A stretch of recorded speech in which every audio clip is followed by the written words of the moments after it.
Welcome to CMO Confidential, the podcast that takes you inside the drama, decisions, and choices that go with being the head of marketing. Hosted by five-time CMO Mike Linton. Welcome, marketers, advertisers, and those who love them, to Chief Marketing Officer Confidential.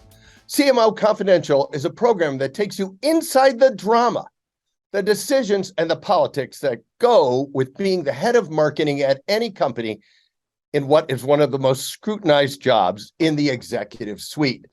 I'm Mike Linton, the former Chief Marketing Officer of Best Buy, eBay, Farmers Insurance, and Ancestry.com, here today with my guest, Clive Sirkin.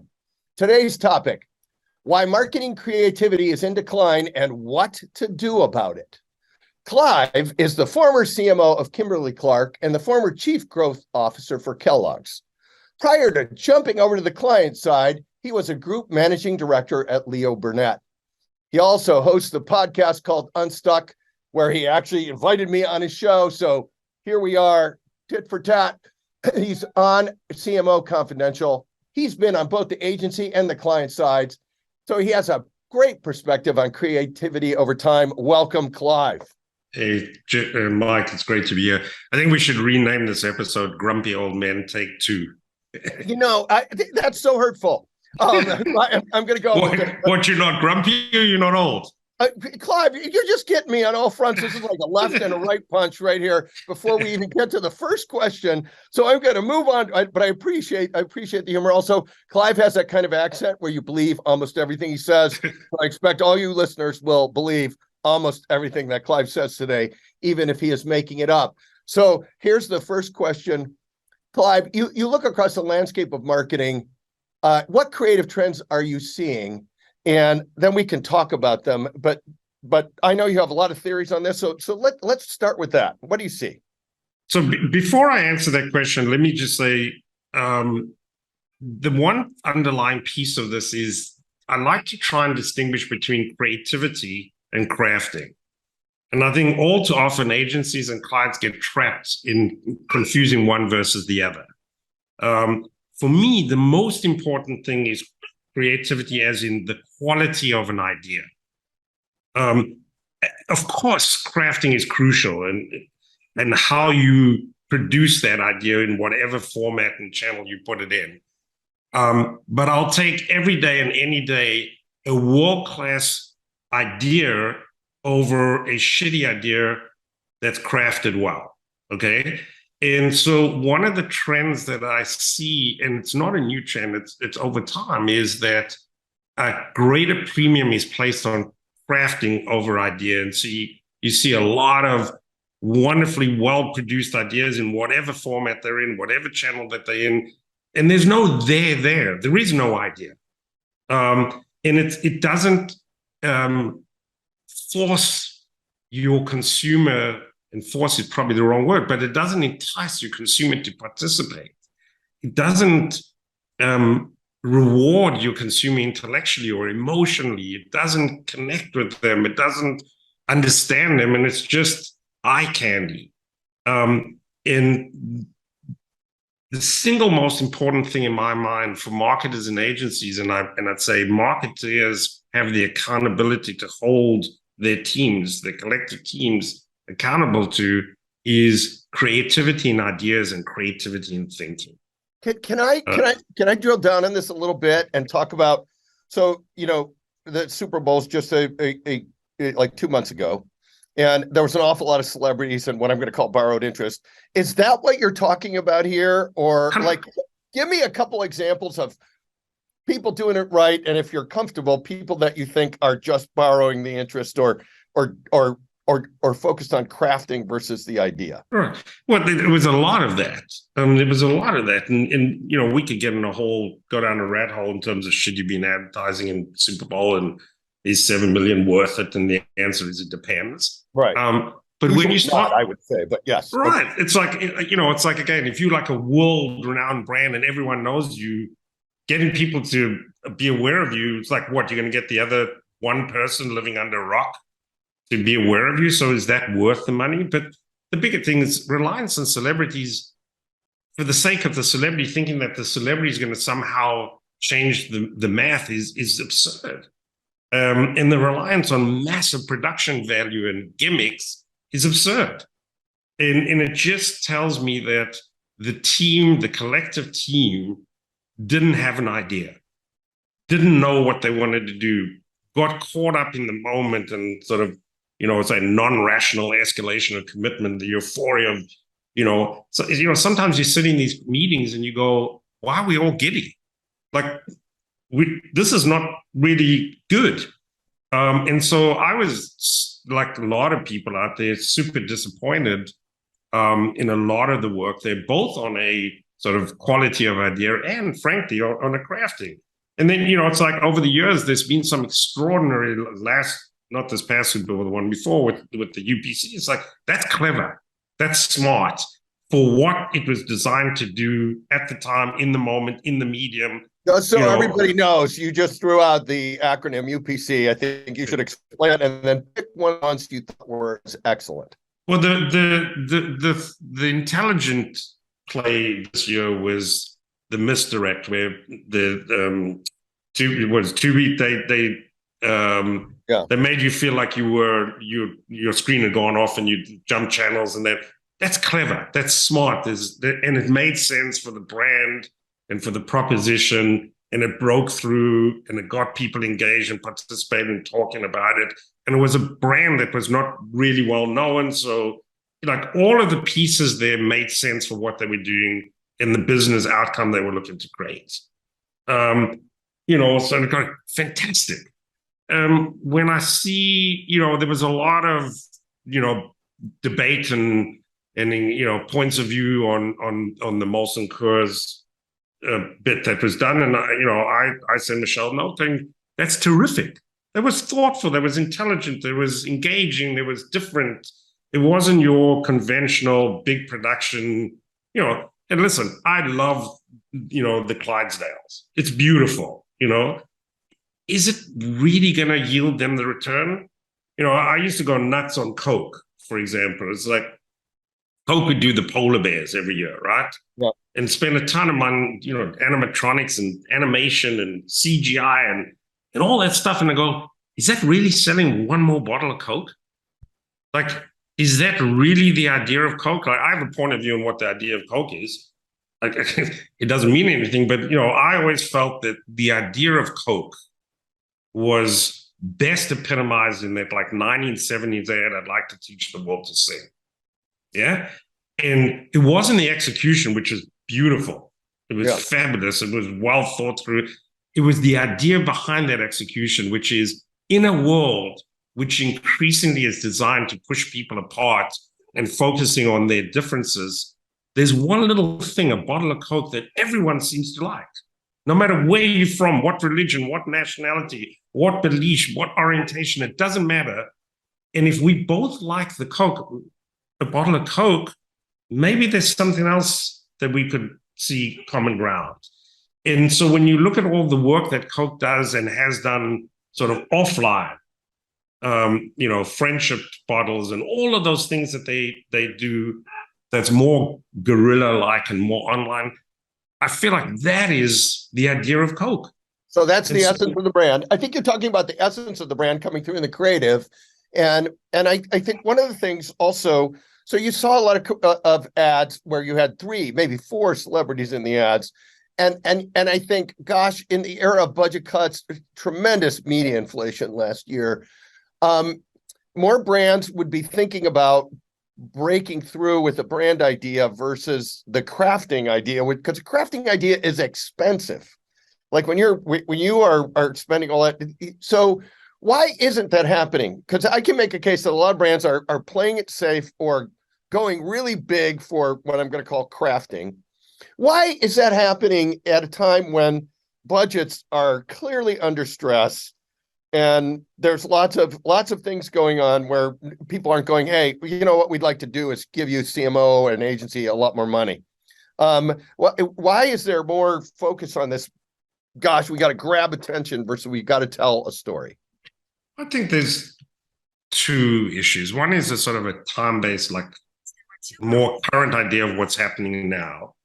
And one is a sort of more chronic issue I'll talk to the chronic issue. I think historically, go back as far as you want, the teams that deliver the best quality ideas, the ideas that are talked about in the right way for the right reasons, are teams that hold themselves to a high standard, that really interrogate the work on the table in a very critical way and don't just buy the first exciting thing that comes in. That really ask the questions, is this an idea? Is this a powerful idea? Is this consistent with the brand? Is it, to your point, does this deliver the essence of the brand? Does it answer the commercial problem I'm trying to solve? Is this addressing the problem that's preventing us from making money? All of the things that you need to really interrogate. And that comes from really great talent working together with a high degree of trust and a lack of fear. And so I think talent, trust, and a unwillingness to yield to fear is sort of the antidote to shit work. So how do you do that when the average tenure for a CMO is anywhere between 18 months and 3 years? There's massive pressure on acquisition. There's massive pressure to lean into performance marketing, and there's massive pressure on measures. Right. And one of the things that's happening, at least I think, is, and we did an earlier show on this, one of the first shows of CMO Confidential, is the obsession with measurement destroying marketing. How do you manage this as a CMO in an agency, particularly when people are demanding results now? And that would be measures, that would be management, because it's one thing to say you should have no fear. It's another thing to get vaulted in the job where everything's like, what have you done for me today, Clive? Right. Well, the average tenure of CMOs, I think, sort of maybe the consequential outcome, not the driver of, right? So, yeah. But we can get into that. And I've lived that world. But I was lucky at Casey to be in the seat for a long time, following someone who was in the seat for a very long time. And I think the bigger issue when I talk about fear is, and I used to run around the world for 7 years giving the speech, and I had this one visual, which is like these 2 feet on a frozen pond. And my point to and I used to give the speech to all of the marketeers and commercial leaders at every level in all of our geographies. And the point I was trying to make was, the reason companies, teams, brands, organizations sort of get to mediocrity and sort of find a happy sort of average space is because humans are taught to fear the unknown from day one. As parents, we teach our children to fear the unknown because we naturally sort of want to protect them. And so by the time humans get into the workforce, they become like ninjas at fearing the unknown. And it's like, and that shapes all of their decision making, and so the minute they out there on the ice, they don't want to go any further because they fear that the ice may crack, and they don't know if the ice is thick enough. And if they walk a little further out, if it cracks, they're going to fall in and get hypothermia and die.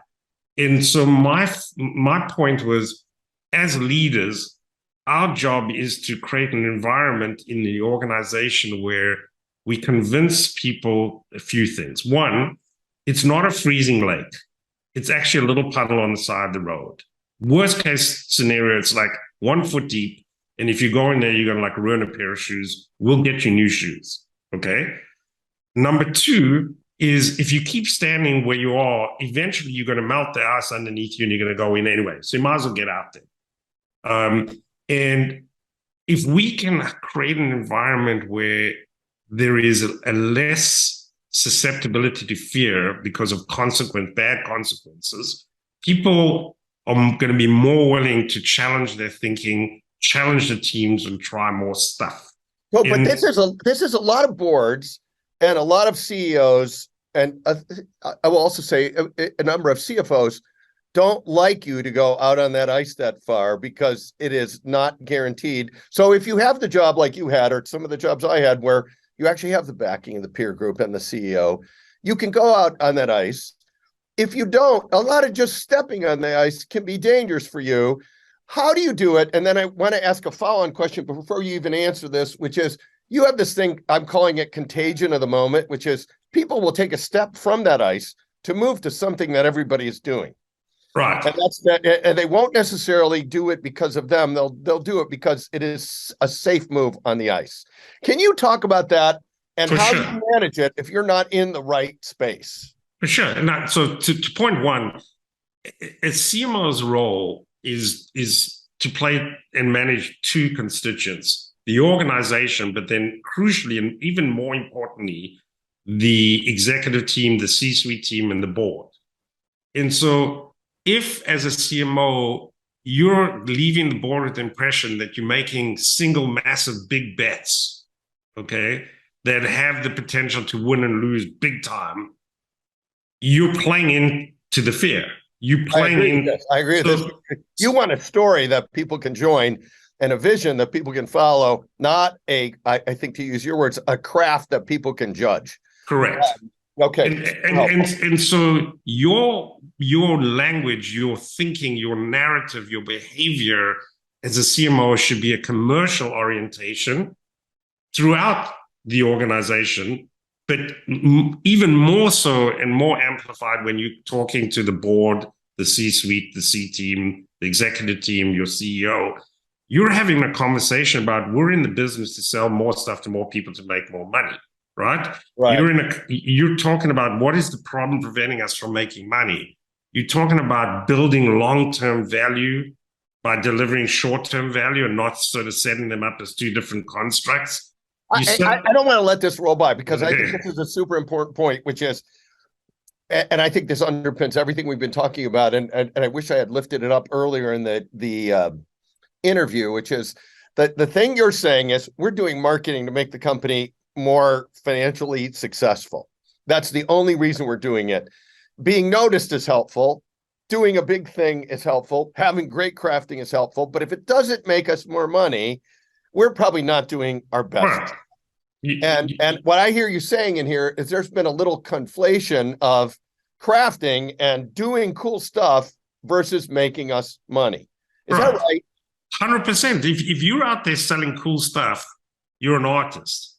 If you're out there selling a commercial outcome that builds the business, then you're a marketeer, you're a commercial leader. And it's like, you and I have talked about this, and then I'm going to get, because you had a second question, I'll get to that in a sec. But you and I have talked about this, which is, equity is a consequential outcome of taking someone's money and making them feel good about giving you their money. Yeah. Right. If you take your consumer, your buyer, your customer's money and give them an experience that blows their mind, you're getting your commercial outcome and you're building equity because they love giving you money. And there is a contagion. I'll get to your question. The contagion, like what frustrates me, and I've managed this horribly in my career because I just got angry about it. I wish I could go back and change some things, because I used to ban the term digital marketing, okay? I literally banned it. You couldn't say digital marketing to me. And the reason I did was it's really stupid. The banning of it was really stupid. But the reason I was doing it is it's mind-boggling to me, and it happens now. It's like whether it's AI or metaverse or machine learning or like there's always like the next marketing, digital marketing, content marketing, performance marketing, and we just put marketing after the term. And everyone gets giddy and then they chase this new squirrel down a rat hole and it becomes the thing, right? So it's like performance marketing. I know you have a point of view here and I share it. Performance marketing is like this big thing now. Where's of course it's important, but it's not the only thing. And when you start chasing these new bright, shiny objects to the exclusion of all else, or it becomes the thing that defines everything, you land up in a hole. So you go. I want to butt in on this because I think this is a key point, which is your job is not to just embrace the new things. It's to embrace the new things in a way they complement the old things and that you don't lose your position in the marketplace. And what I hear you saying is that a lot of the rush to the new things overwhelms the old things in a way that the total story is lost. Is 100%. that right?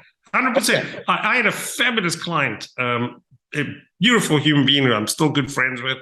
And I used to go, he was the CMO of my client, and I used to go to him and I was like, hey, listen, there were two main agencies, and the other agency was a terrific agency. We had this like really terrific sort of frenemy kind of like, but my job was to go and get them out of the business and consolidate. And I always go like, hey, when are you going to consolidate the business? And he'd say, Clive, all you're asking me is you're giving me one set of clubs. Like, if you come to me and say, I'm going to give you a more, and by the way, I'm not a golfer, so this may not make sense, but he'd say to me, if you bring me a more complete set of clubs, I'm interested.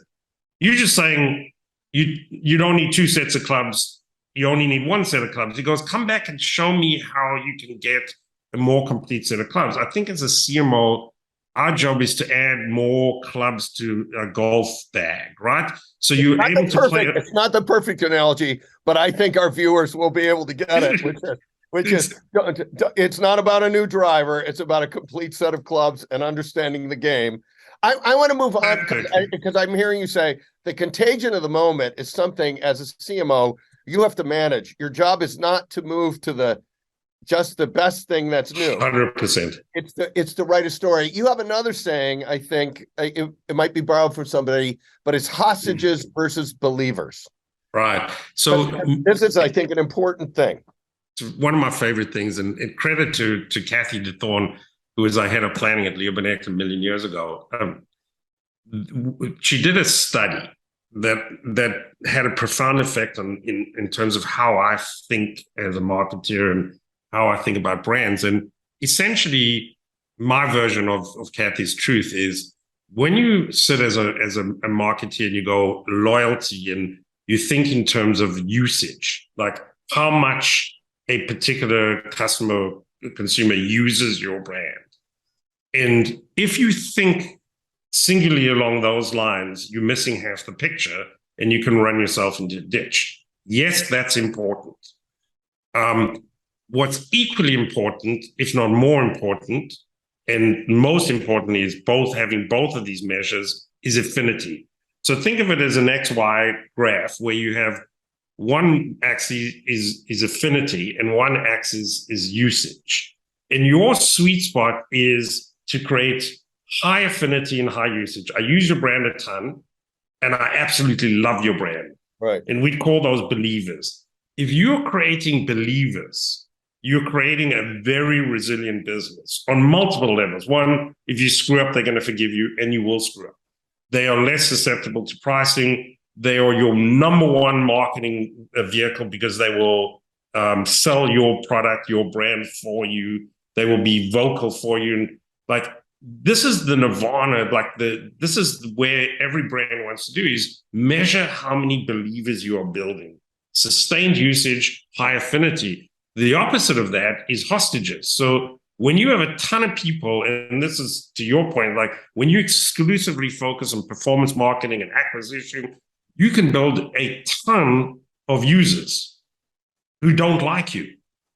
Okay? The old days of airlines, and even now to a degree, if not more so now, where you have a lot of users, heavy users. Who hate you. Who hate you. Some of the cable companies might be right there. Yeah. Bingo. Yeah. And maybe not hate you, but certainly don't love you. And they're hostages. And the problem with heavy user hostages, when they leave you, they leave big, right? They're taking a lot of business out. And so you have a real challenge there if you're just focusing on usage, as in, I'm just acquiring, as opposed to, I want to take that and build deep affinity. Then you have a resilient, sustainable business that you can scale over time and will be proof, sort of recess proof against recession, against any of the issues that inevitably every brand will feel over time. Your job as a marketer is to make sure you are telling a story and building believers, if I'm consolidating all this, because I think we're running towards the end of the show. We may have to have you back, Clive. I would love to I have two last questions. First, is there I'll just put it in one question. You can take two answers if you want. Either funniest story you can tell on the air and or anything we haven't talked about that you'd like to share with our listeners? The piece of practical advice to CMOs, agencies, marketers, funny, practical, or both. And you can have two. So the two things come to mind. One is I used to tell the story as part of my roadshow speech, and I'll keep telling it until people tell me to shut up, which happens. Is I remember vividly one night being in a bar in London with a guy who had worked at Burnett and went on to found an agency in Europe that was arguably the most greatest shop in Europe, if not globally at the time. This was many, many years ago. And a few beers in, I had the desire to have an argument with him. Because it only took a few beers. That's shocking. It only took a few, but I was trying to make a point. Anyway, so I asked him, why is it that you're real? And so we're talking 25 years ago, so it was a real, unfortunately. It was like, why is your work so much better than ours? And I was expecting him to say, because we have better creative talent. And then I was going to have my argument, right? So I was setting up the argument, and he came back to me and he said, mate, you have pound for pound better creative talent at your agency. The difference in your agency and our agency is we think of ideas as a worm a larva that's going to be a butterfly, right? And so when an idea comes on the table, our job is to curate this idea and to help it become that butterfly, which is this incredibly delicate thing and give it flight, okay? And he goes, at your shop, too often, you guys look at it and go, it's a worm, or you rip the wings off the butterfly. And there was and it was good. We had a good laugh that night, and it led to a very good conversation. And I have a corollary to that, which is our job as marketeers is to understand whether this thing's going to be a butterfly or not. Way, a lot of them are cockroaches, and the number one thing you do with a cockroach is kill it immediately, okay?